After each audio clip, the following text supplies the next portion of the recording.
green lovers. Today is December 21st, 2020, which means that it is winter solstice over here in the Northern Hemisphere. That means it is the shortest day of the year, and from now onward, the days are going to be getting longer and longer. And for me, that's exciting because it is seed starting season for me here. So what I would like to share with you in this video is the top 7 things that you need to have on hand in order to have a successful seed starting season.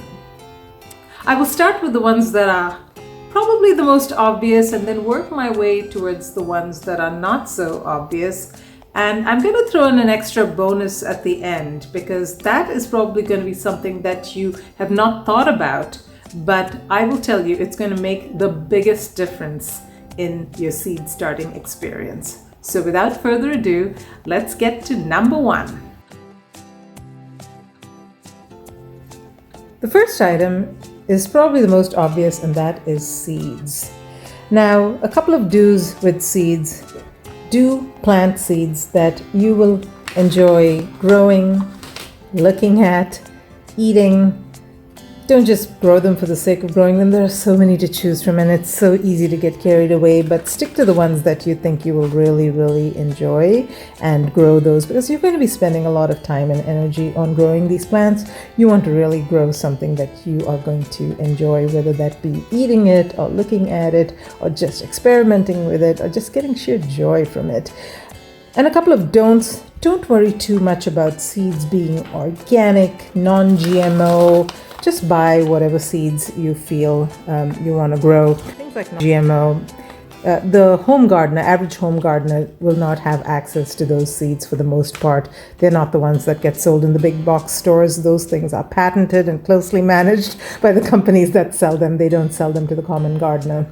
So, and things like organic, organic is the way you grow it, not so much the seed itself. You probably do want to look for untreated seeds if possible. Open pollinated if you want to save the seeds, because the hybrids, which is the opposite of open pollinated, they will not be able to produce seeds that will grow plants that are true to the parent. So you want to grow either heirloom or open pollinated and try to get the untreated seeds, but don't stress too much about it. Just buy whatever seeds are going to bring you joy. An extra tip here, this is my organizing kit for my seeds. The box is not that cheap. I think this one I got on sale for something in the range of $20. This is a photo box, so 4x6 photographs. It's amazing to organize. I think it's typically about $40. I got it at half off. But yeah, it is the best investment in seed storage that I have made. I've tried all kinds of other ways, and this was by far the best, most convenient, the easiest, and I love it and highly recommend it. So something you want to splurge on or put on your Santa list, this would be a good investment. So the second item that you want to have on your list, again, quite obvious, is the medium in which you're going to be growing your seedlings. And I use a soil-less seed starting mix. I make my own 50-50 mix of perlite and cocoa peat or peat moss. You mix that with the perlite to give this nice fluffy mixture which the seedlings will be able to push through quite easily and which will retain moisture, just the right amount of moisture, as well as provide ample drainage.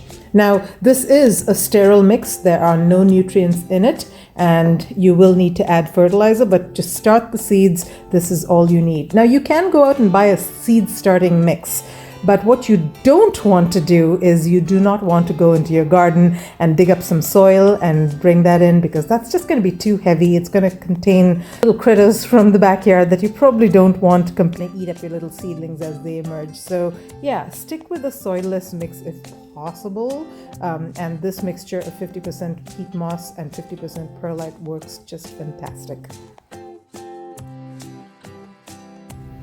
So the third thing that you need is, again, obvious, something to plant your little seeds in. And there are so many choices when it comes to containers which you can use to grow seeds. The typical obvious ones are these types that you can buy at any store or save from previous purchases that you've made. I like to reuse these as much as possible. As you can see, they're almost falling apart, but I keep using them until they literally fall apart. What you do want to do is make sure that they have at least a little bit of depth to them. I would say 3 inches to 4 inches is ideal. If they are too short, the roots just tend to curl around. If they are too big, that's not that great either, because something like this, which is actually a great container to grow bigger plants in, but it's too big for seedlings. The soil just takes too long to warm up, and when it gets cold, it just stays cold for too long. Seeds need warmth to germinate. Little plants need a little bit of warmth to grow, so you don't want them to be in this kind of a container where it's very difficult to control the temperature. You also don't want to use transparent containers like this. As you can see, these are all things that I have used in the past. I don't advise these mainly because the transparency lets light through, and that starts to develop an algae looking green substance. It photosynthesizes the soil on the inside. The soil life comes into being, and it turns kind of green.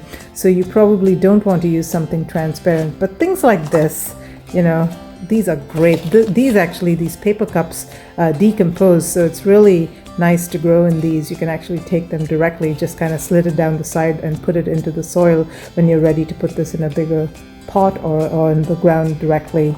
And something like this is also awesome because literally, you can let a tomato plant grow in here to the size that it's ready to go in the garden. You don't have to up-pot it at all. So these Dixie cups are really, really great. And yes, reuse as much as possible. The fourth and very important item that you do need to have when you start your seedlings indoors is some kind of grow lights. Now over here I do have LED grow lights that have a daylight rating, and what that means is that it's got to have a certain number of lumens, which is the brightness, and certain number of kelvins, which is the color, and the lumens should be anything from 2000 upward. The Kelvin should be anything from about 5000 upward. So I can do a whole episode on grow lights, but there are so many different types that you can get. These are great because they cover quite a big area. These 2 lights can cover this entire shelf, but you can also get like little clamp lights. I've got some actually that I can show you. So you can get something like this. You can get a bulb that has the same, lumen Kelvin rating above. Just get a little clamp light like this, and you can clamp it onto something and put it above something like a grow bag or a bunch of little seedlings, and it will create a nice daylight effect.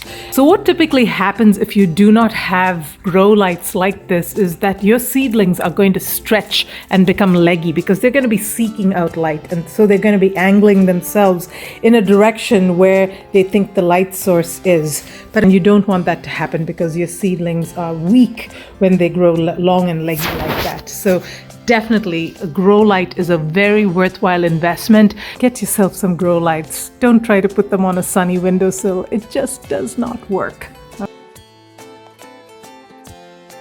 So the fifth thing that I do want you to try and invest in is what's called a heat mat. And what this does is it says over here, it warms the rooting area to improve germination and rooting.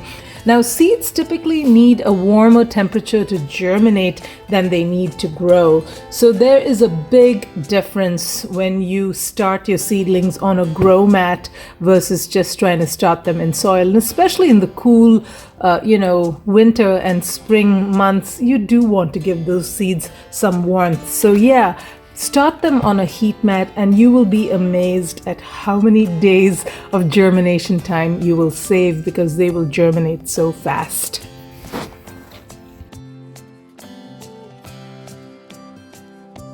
The next thing you want to invest in is a really good liquid fertilizer. Now, you can use organic or non-organic, no particular preference here from my end. Use whatever you choose to, but just make sure that it's a liquid fertilizer and that you dilute it to about maybe a fourth of what the recommended strength should be. Now, remember that your soil, when you plant your seedlings, if you're using seed starting mix, is devoid of any nutrition. So once your seedlings start to grow and once they develop what's called true leaves, that's when you want to start fertilizing them. So dilute your fertilizer to 1/4 the recommended strength and feed them on a weekly basis. The next thing that you need is a humidity dome. Now, you can use anything, like I've got this plastic container, and what this does is it keeps the warmth inside and helps. In this particular case, I've got some basil that I'm trying to root, and it was sitting on my windowsill and taking forever to root. And when I put it on this heat mat here and covered it up with this humidity dome, which is just a plastic container, it developed roots in like 2 days. You can also use a plastic bag. I've actually got a tray, a 6-pack tray inside here. So you can use a plastic bag like this. Every once in a while, every 2 to 3 days, I come and open it up and give it some air. And like any of these options, just something lying around at home, I found this plastic container which actually fits quite nicely on top of this 162 cell seed tray that I got. So I'm going to be using this as the humidity dome for that. And this is just to give the seeds as much warmth as you can give them so that they can sprout really fast. So I promised you one last bonus tip if you stuck around, and here it comes. Now I will warn you, this one is not for the faint of heart, okay? Wait for it. It's coming, it's coming, it's coming. It's fungus gnats. And the essential item that you need to get and have handy as soon as you plant your seeds is these sticky traps. Now there's DIY YouTube videos on how to make these yourself, but I got these.